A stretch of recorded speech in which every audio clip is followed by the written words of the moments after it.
Joakim Sjöberg är för PowerGamer.se och jag sitter här tillsammans med Rihanna som är lead writer för den nya re-booten av Tomb Raider-serien. Pleasure to have you, Rihanna. Thank you. So, just to start off, tell us why this is the greatest adventure that Lara's ever been on. Oh wow, that's quite a big question. Well, we've taken Lara back to when she was 21. She's just out of university. She's been on a few archaeological digs before, but this is her first really big adventure. You know, she's got a lot of book learning, but she hasn't got much experience under her belt. So she's incredibly excited to be on this expedition, and things go horribly wrong, and she's sort of put into some quite extreme situations. And we've taken her back to a time when she didn't have the answers to everything. She didn't have the quippy one-liners and the guns, and she wasn't capable of doing anything. She wasn't capable of doing everything.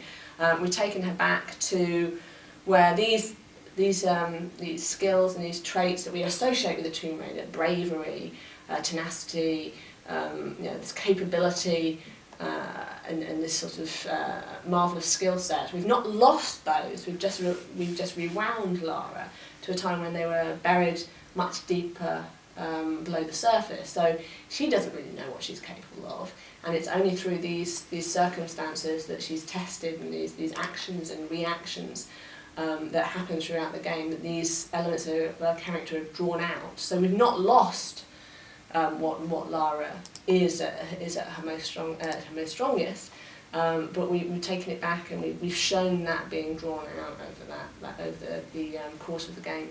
So, but the Lara that we see in this game is obviously a far cry from how we used to know her. But I imagine that she will grow over the course of the game. She maybe will grow into the character that we know from the past.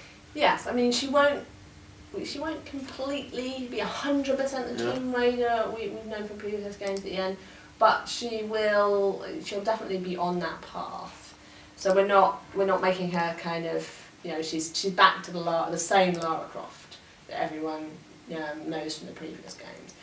But we are kind of, as you said, we're kind of drawing out those traits and those skills and that bravery, and we're showing where it came from. We're showing, there's no sort of bravery without fear, and we do show her being scared, as anyone would be at the start of the game, and not knowing what to do, and reaching out to other people to help her, and then sort of realising that she's the only one that can help herself, and then sort of just taking it one step at a time and trying to deal with everything and just keep moving.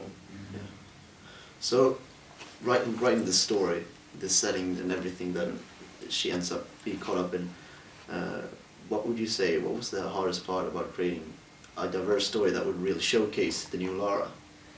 Well, when I came on board, there was a story arc in place, and the setting was decided upon, and so the story arc changed quite a bit over the course of the game, and that sort of gave me a basis to work on. So they hadn't necessarily worked out haven't worked out all the elements of the plot. They hadn't worked out all the ways in which they were going to draw out Lara's character, but they sort of had the semblance of a spine there to start with, and they had a couple of characters that were a little bit more fleshed out. So Roth and Lara had a bit more work done on them, had a little bit of bios, and then they had other characters that existed as visuals but didn't actually have any character to them, any sort of personality or traits, because they were just visuals.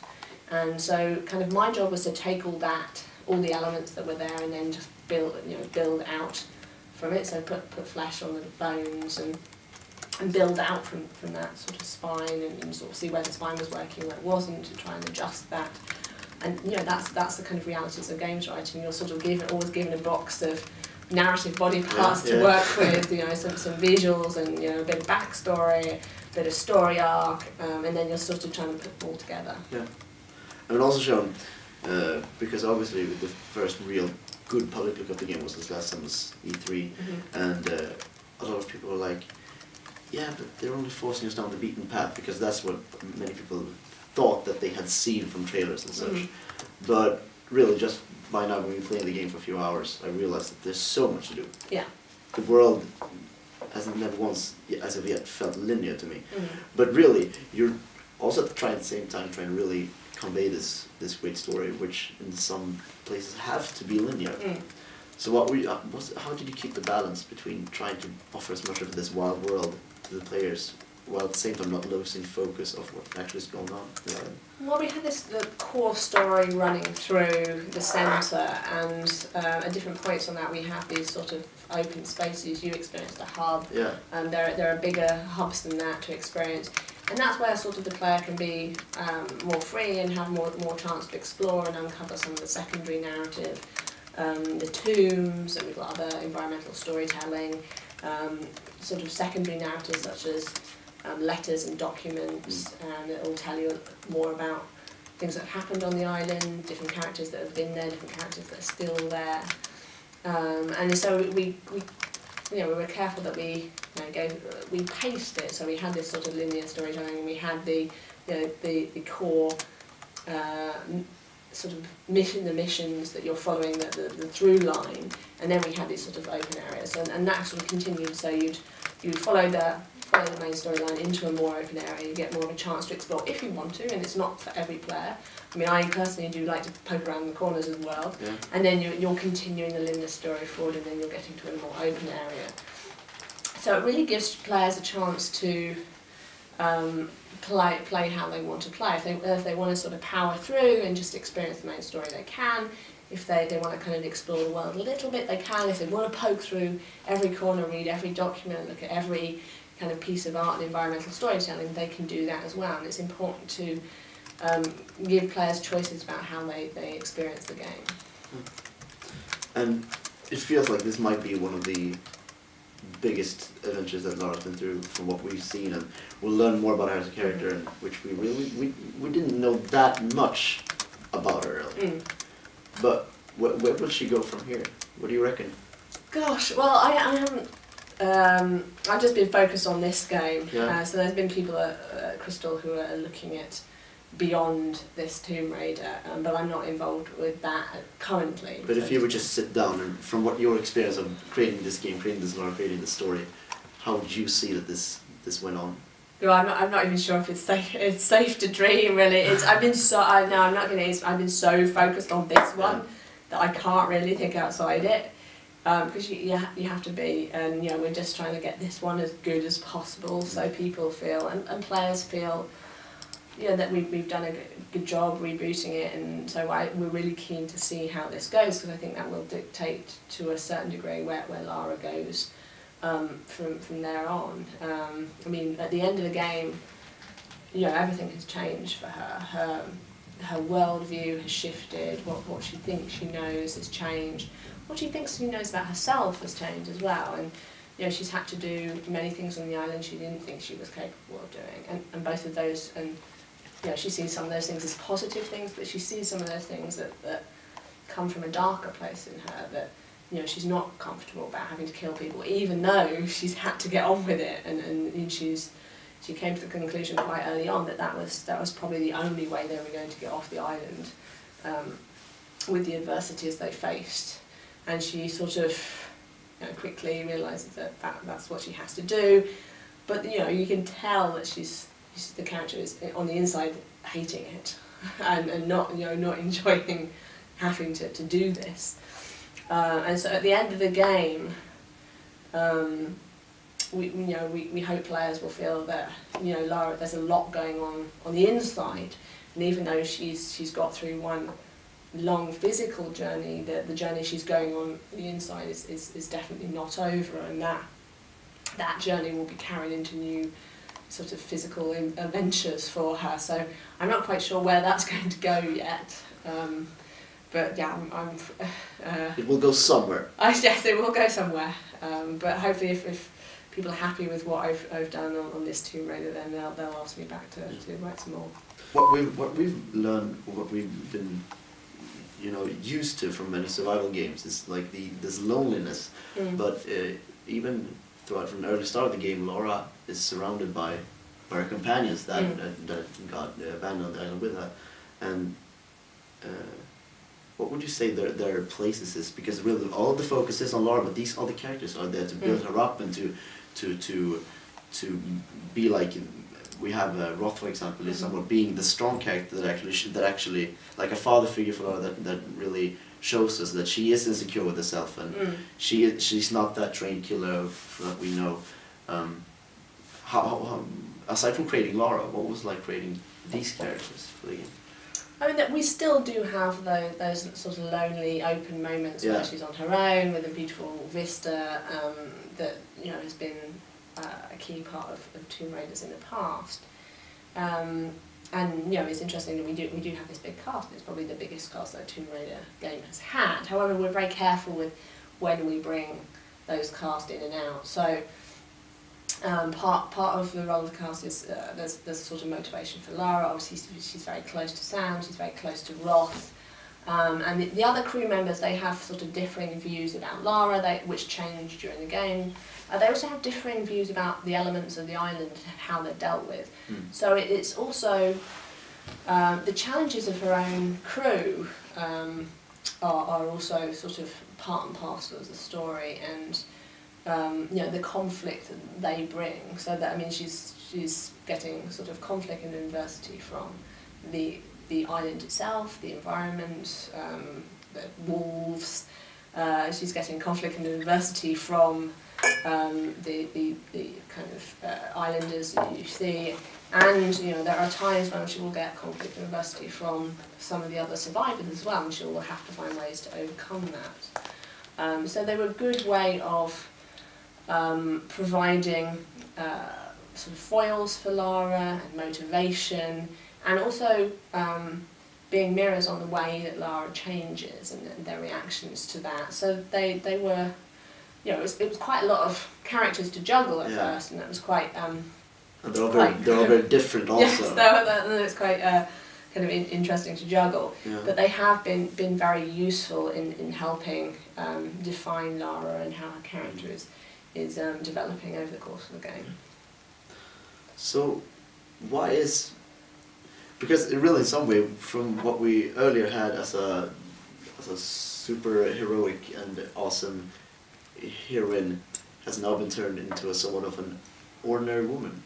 But still, it feels so incredibly appealing. Something about this is you're just drawn into her character. Why is Lara such an interesting character now that you really brought her back from this iconic person? I wouldn't say we've turned her into an ordinary woman. It's not like Wonder Woman suddenly losing all her powers. It's more that we rewound Lara to when she was when she was.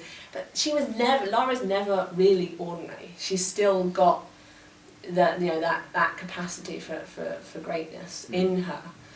She just doesn't know. She's a Croft. Yes, I nearly started quoting myself then. So we've.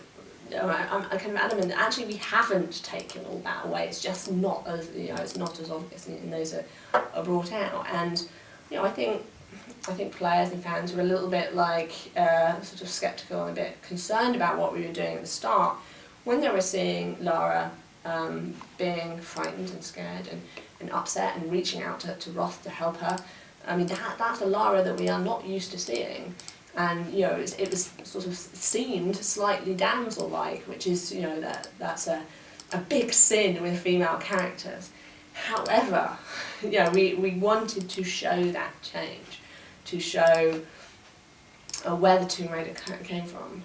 There is no bravery without fear, and we wanted to show the bravery, we had to show the fear. And so we always knew that was a little bit risky, but we're also confident that the way we've shaped and adapted her character through the game will, players will forget how she was in the start, and they'll be on this epic journey with her or as her. Yeah. But for what we've seen as games like Uncharted and also the upcoming The Last of Us, we have this theme of. Right now, people love to play with human morality and also fear and what people under the right circumstances can be capable of doing outside of society, like at places like this island here. But given the opportunity, players are often so detached. You can give them a gun and they will shoot another person in the game because they don't feel it. As a writer, how do you get people to actually stop and think, wow, should I really pull this trigger right now? It really is, very difficult, and certainly there are definitely games that have looked at that a lot more. I mean, I think we don't have sort of decision making in the game in the sense of, you know, you take one decision and the game changes into that direction or the other. It's not sort of like Bioshock that you have a sort of a decision, you know, a black or white decision that's going to change some aspect of the game.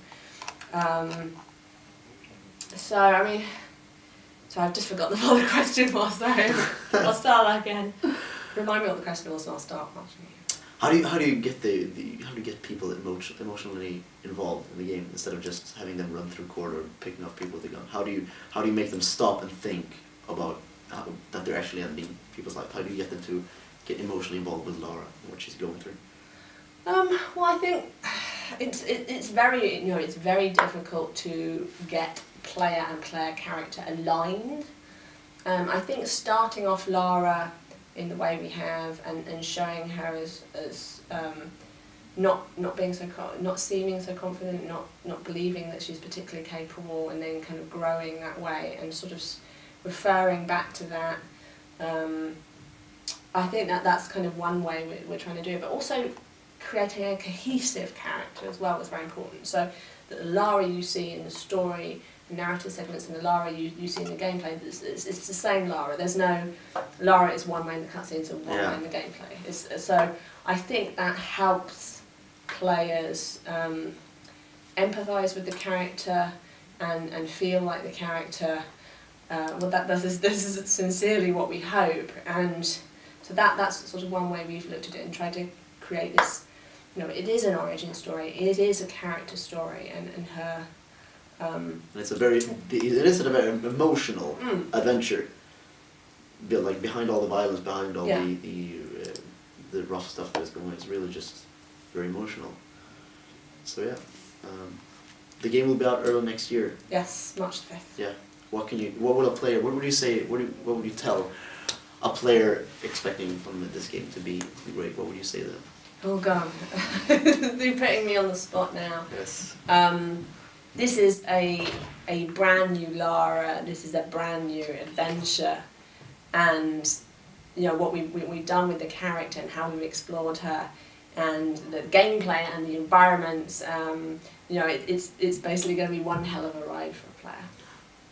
Tomb Raider coming up March. Thank you, Rennie.